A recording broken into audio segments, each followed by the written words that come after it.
What's going on, everybody? This is Geoff Grammer with the ABQJournal, and we are live in the pit. We're about 40 minutes from tip-off here. I will move this camera so you can see Air Force warming up.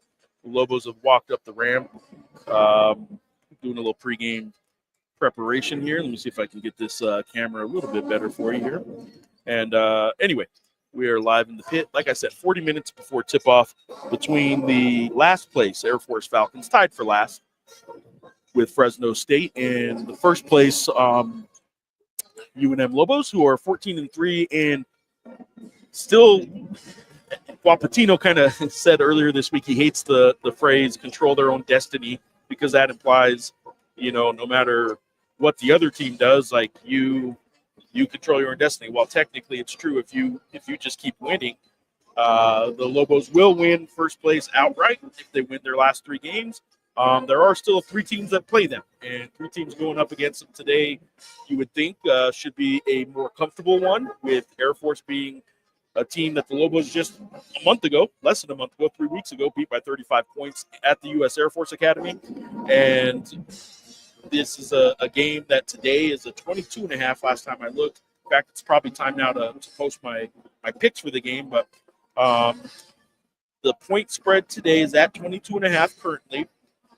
While we're at it, I'll just tell you real quick. Later on today, Utah State plays at Colorado State. Colorado State's favored by 1.5 in that game in Fort Collins. That's a big one for the Lobos because it is Utah State that is a half game behind them, and there's still a very real chance that they can share the Mountain West title if the Lobos happen to not win all 3 games this week. So Utah State, after playing Colorado State today, they are off in the midweek slate of games, and then on Saturday, they play the same Air Force team. So you would think this is the last opportunity anyway for Utah State to pick up a loss. So the Lobos, by virtue of them sweeping Utah State, does have the tiebreaker against the Aggies. And if they do finish with the same record, the Lobos would be the 1 seed, but they would share a championship. There are no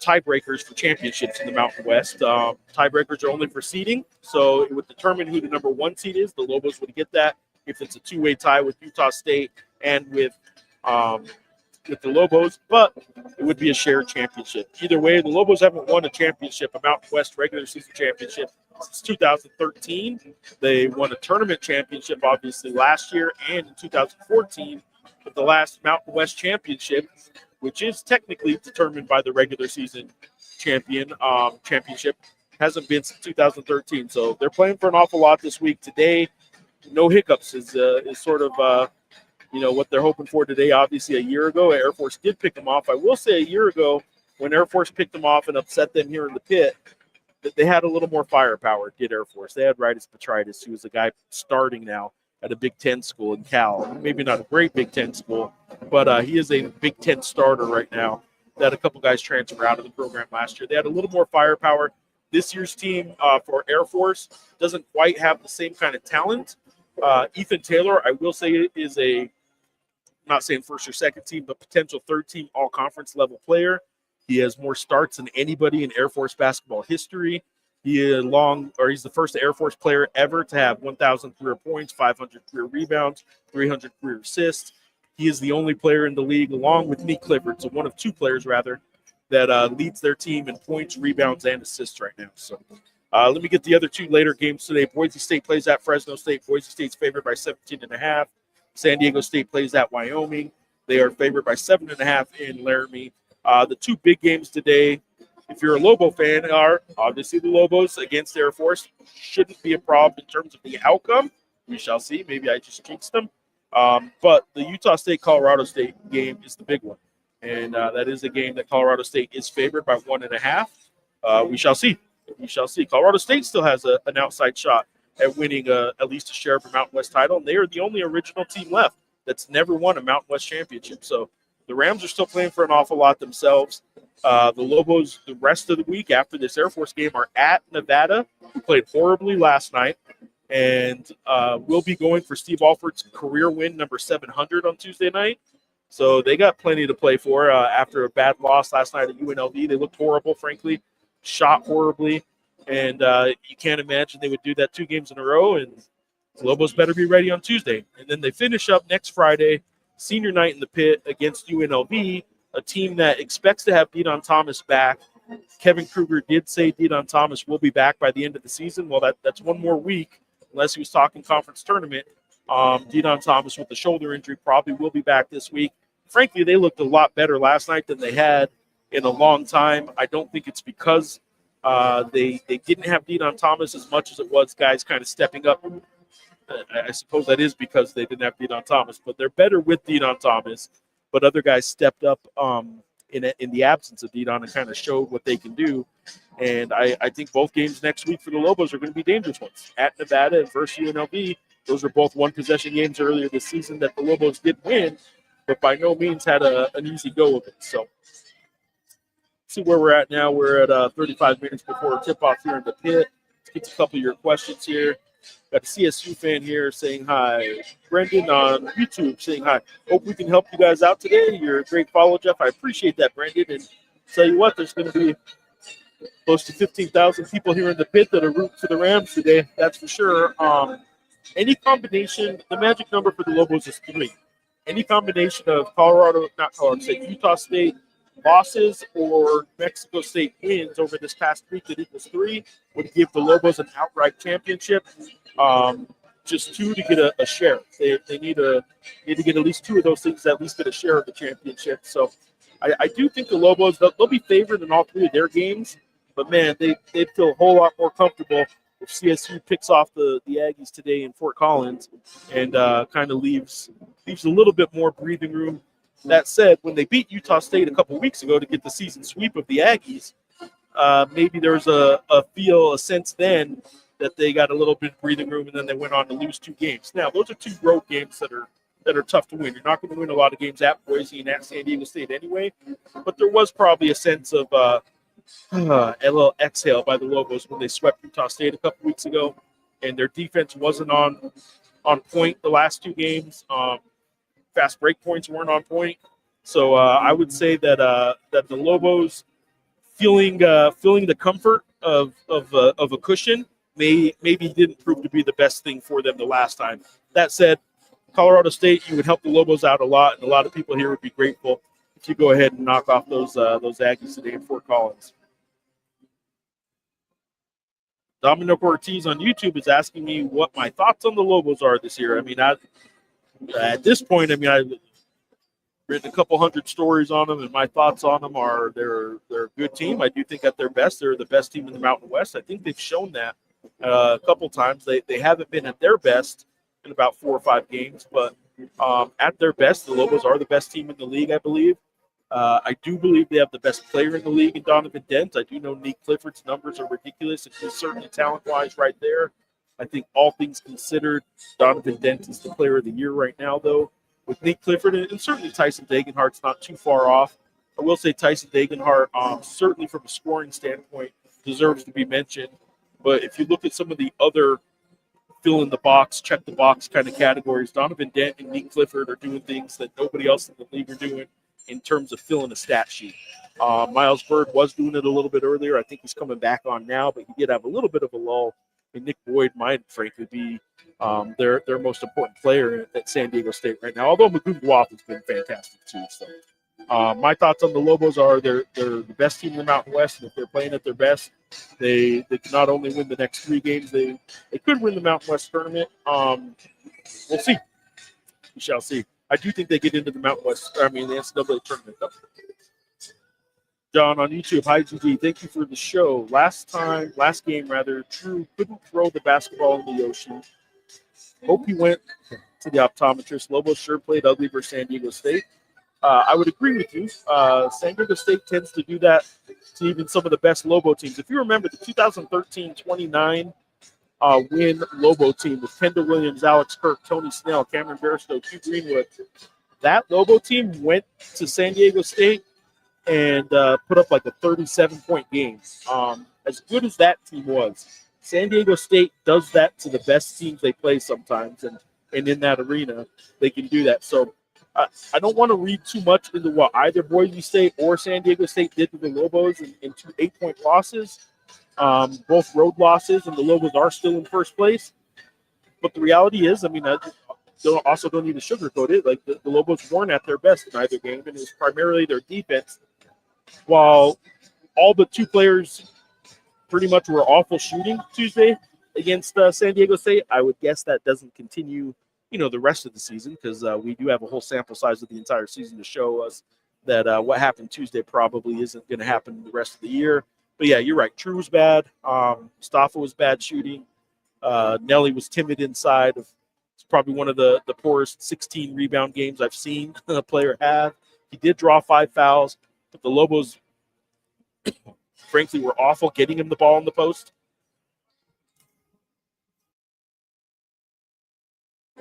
When he did get the ball in the post, he was being defended in a way that was easy to block his shots. I get why it was in his head a little bit, but Nelly needs to be better. Nelly needs to be better around the post, but the team around him needs to be a lot better in getting him the ball in the right position as well. So there you go.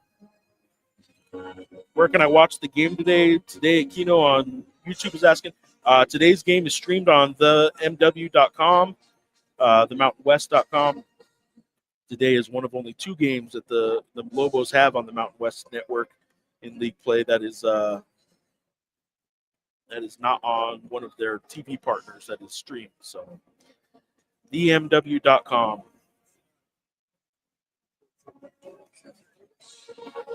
Yeah, got some good news about our national anthem today. My guy is back.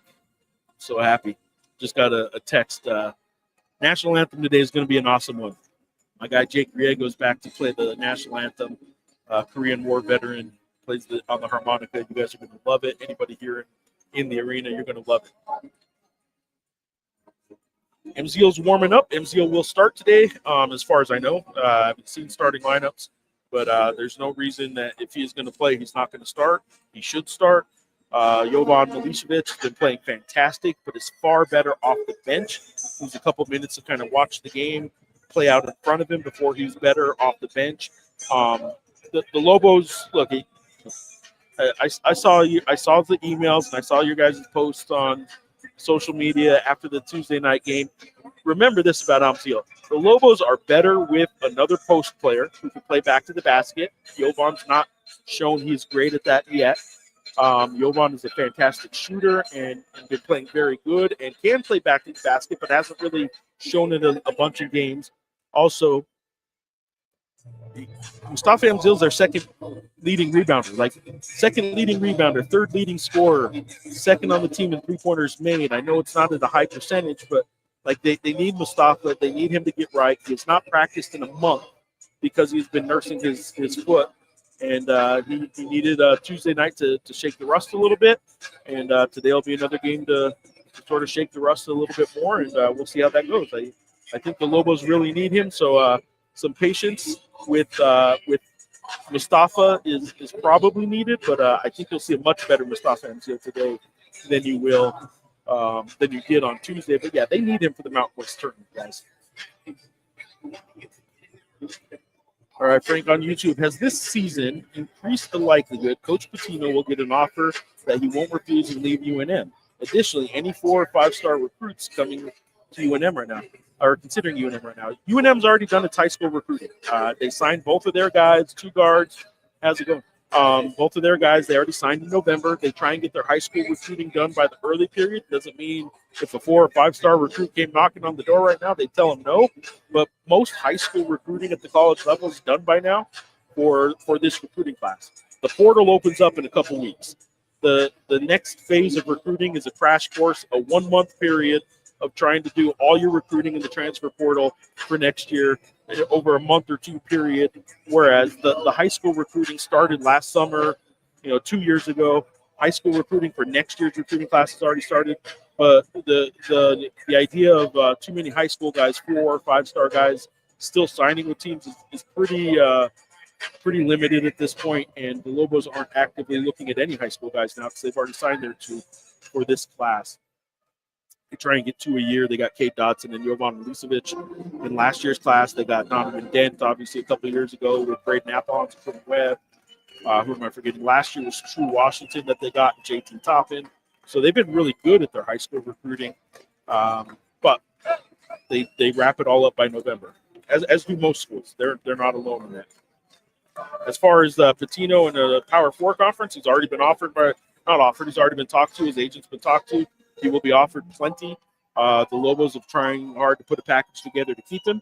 I think there's really only one school that out there that could entice him. I think we'll see how Virginia goes. And if Virginia comes knocking, it'll be really hard for him to turn that down. And there has been contact there. So, I think Pitino's certainly going to get offered a job. He is not interested right now in leaving for a bad job, though. He's in a good position, money and what he likes here. He really enjoys it here. He genuinely enjoys it here, and he can win here. Doesn't mean he's going to do it for a discount. Nobody would do it for the kind of discount that he may be asked to face. If he gets offered $4 million to go somewhere, he's probably going to take it. But he's already done the Minnesota and the Big Ten thing, right? He's already been in a big conference, but a school that doesn't compete regularly in that conference, he doesn't want that again. So it's got to be a good job, one that's proven it can compete within its league and offer such things as a good financial package, obviously, and also NIL money. He knows his success here has been due in large part to the NIL. New Mexico's had the best NIL in the Mountain West for 2 years now, and Pitino's aware of that. He acknowledges it. He's very thankful for it, and he needs to have a team or a program that he goes to would have to have the same thing set up. So Isaiah's talking about Amzil on X. You're right. Amzil gets no respect, and I don't understand all the hate. Yeah, he certainly seems to be the social media whipping boy. It is fair to point out that social media doesn't speak for the entire fan base, but Amzil seems to be catching a lot of heat and a lot of strays this year that are really, really unfortunate, and it's not like they aren't seen, but it's unfortunate. Luckily, I think he has a good idea, and Pitino certainly said it multiple times about this very topic, Amzil specifically. Like, he knows who the people are, he sees the people that are criticizing him, and is happy to say that he does not believe that is speaks for the fan base at large. Amzil has struggled. He has struggled a lot. They are better with Mustafa Amzil in the starting lineup. He is a good rebounder. He's a good low post presence on a team that doesn't have a second low post presence. Tiki has not proven to be that guy. Jovan has not yet proven to be that guy for long stretches. So they need Mustafa Amzil. Tommy Tom, hey Jeff, did you see the article from Mark Ziegler about SU already trying to lock up guys in NIL deals for next year? Are the Lobos doing the same? There's been loose conversations. So Brian Dutcher talked last week on the Field of 68 podcast about doing this. It was before the San Diego State article, before Mark's article. Dutcher was talking about it on the Field of 68 podcast about locking up guys and having the conversations now. Generally, UNM is kind of already having some discussions about next year, but dollar figures have not yet been discussed. According to Pitino, stuff like that has not yet happened. But the groundwork is certainly being laid, yes. Joe the Jeweler on X, correct me if I'm wrong. Does winning this game really do nothing for us as far as the NCAA tournament seeding, but losing will absolutely hurt us? Absolutely. This might be the most important game left on the schedule for the Lobos, in that the only thing that will really affect the NCAA tournament is if you lose this game. If you lose on the road at Nevada, which numbers-wise is still going to be a quad 1 opportunity, I believe. It might have fallen to a quad 2 after last night. But losing a quad 1 or a quad 2 road game isn't really going to hurt you. Losing next Friday at home to UNLV won't hurt you as much as this one would. It would still hurt you.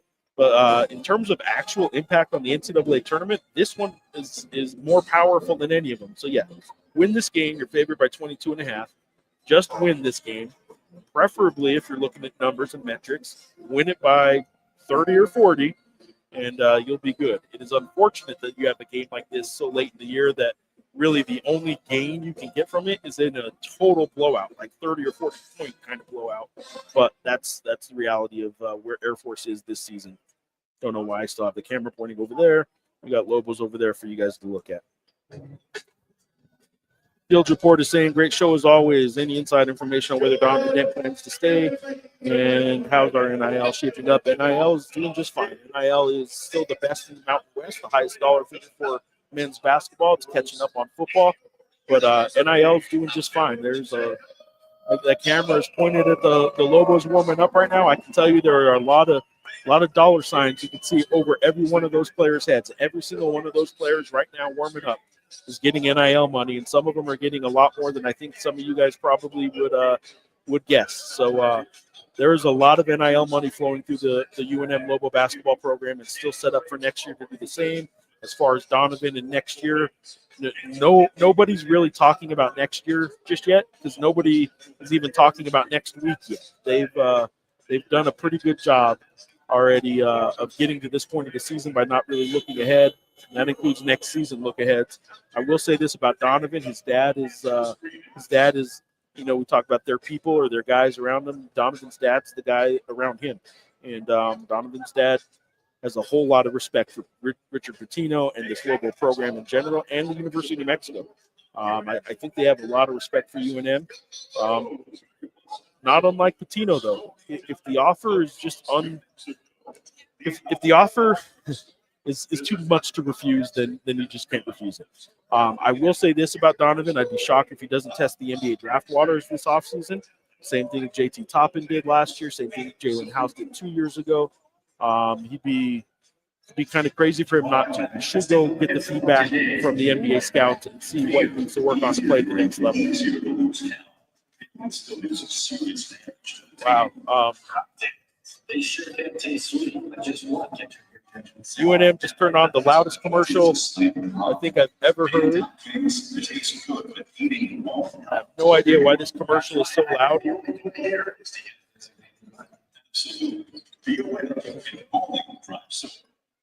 I have no idea why that commercial is so loud. I apologize for that. Dominic on YouTube. It was Brick City versus San Diego State. It sure was, man. It's a bad game. Donovan obviously was fantastic. Jovan was fantastic offensively. Nobody else was fantastic offensively. The rest of the roster beyond those two shot 20% from the field. 20%. Not from three, from the field. So, Cofield and Company, how many New Mexico fans will travel to Vegas for the Mountain West Conference tournament, and could it approach the numbers of the Alfred era?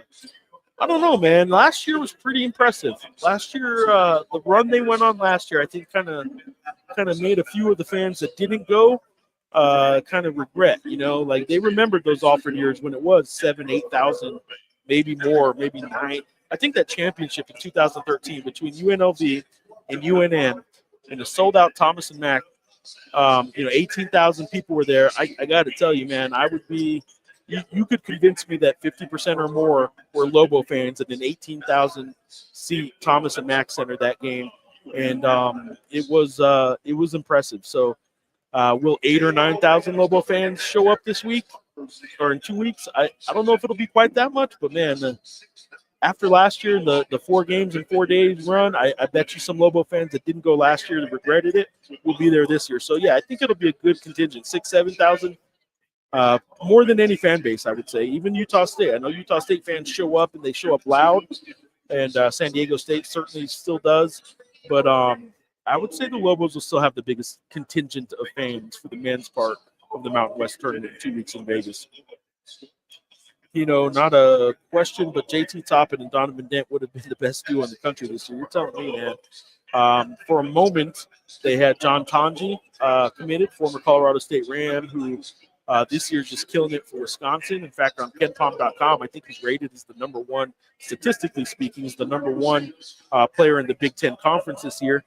And he, for 48 hours, was committed to the Lobos. So there was a period last year when I think that was before JT Toppin even left for Texas Tech. There was a minute last year where this Lobo team had Donovan Dent, JT Toppin, John Tanji, all on the roster. True Washington, obviously, and Nelly Jr. Joseph. That would have been a starting 5 that, would have been something. That's for sure. And JT's doing great. JT's playing fantastic for Texas Tech this year. So got DJ Tenorio chiming in on X. Go Lobos, go CSU Rams, go Wyoming, go Fresno. I will actually, as we speak, post on the old X. I will be posting my Grammer's guesses right now, and then I will read to you what they are as of right now, my Grammer's guesses are 44 and 52 on the season. My daughter's coin flip picks, she still picks all the games flipping a coin. She is 49 and 47. I will tell you right now that she picks New Mexico to cover 22.5 points against Air Force. She picks Air Force or Utah State getting a 1.5 at Colorado State. She has Fresno State getting 17.5, and she has Wyoming getting 7.5 against San Diego State. My picks: New Mexico by 22.5, Colorado State by 1.5. Sorry, Rams, I jinxed you. Boise State by 17.5 against the Fresno State team that's going through some stuff right now. Most of you guys probably know about the betting scandal, which included the New Mexico game, by the way. They had some players admit this week that they had been betting some fantasy daily props. And one of them bet on themselves to score more than 11 points in a game against the Lobos. He scored 13. So he bet on himself $50 and won, and now he is not playing college basketball again. Wyoming by 7.5, or getting within 7.5 against San Diego State, I also picked. So there you go. What else do we got here?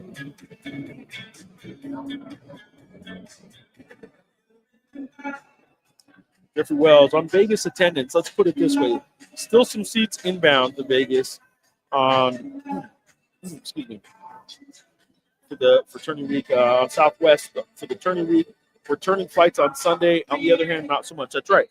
I can tell you the returning flights to Albuquerque from Vegas on that Sunday after the tournament, they're booked. You're not getting a good seat or a cheap seat. Going through Phoenix, going through LA, going through Denver. The direct flight has been booked for weeks. You're good luck getting back on Southwest on that Sunday after the tournament if you're coming to Albuquerque. All right, guys, so here we are. We're 13 minutes away from tip-off. Starting lineups, let's see here, have not been put in yet. I will tell you right now as I wrap up, the officials for today's game: Deidre Carr, Daryl. Oh, wait, that starting lineups popped up. Daryl Jelinas, I don't know. Daryl Jelinas, and Daniel Nguyen are your referees. Starting lineups today for the Lobos: Donovan Dent, True Washington, Philip Orvishinin, Mustafa Amzil, and Nelly Jr. Joseph, the usual suspects. For Air Force, it will be Ethan Taylor, who's a fantastic player. I spoke about him earlier, and just in case you missed it, first Air Force player ever to have 1,000 career points, 500 career rebounds, 300 career assists. He is the first. He has the most starts in Air Force basketball history. He is a guy that I think is fringe third team all conference. I won't say first or second team, which would be the top 10 players, but he is an all conference level player on that third team. It's right in that cusp. I'm not sure yet who. I haven't done my voting yet for top 15, but he's right in that conversation. He's a fantastic player, great 3-point shooter, and unfortunately, I don't think Air Force has a whole lot of firepower outside of him. Luke Kearney's pretty good. Wesley Shelachowski, that's how he says his last name. Big man, 7-footer, not too many 7-footers going to Air Force, but he's pretty good as well. But as far as guys who would be playing on any team in the Mountain West, Ethan Taylor is, I think, the one guy that I think would be playing big minutes on any team in the Mountain West. Let's see what else we got here. Anything else? All right, guys, there you go. Follow my coverage, abqjournal.com/sports. Will get you there a step quicker. Subscribe if you can. Support local journalism, abqjournal.com/subscribe. Will get you to our digital subscription options, our print subscription options, or both. And you can follow the podcast when I put one up. I'll try and get another one up here sometime soon.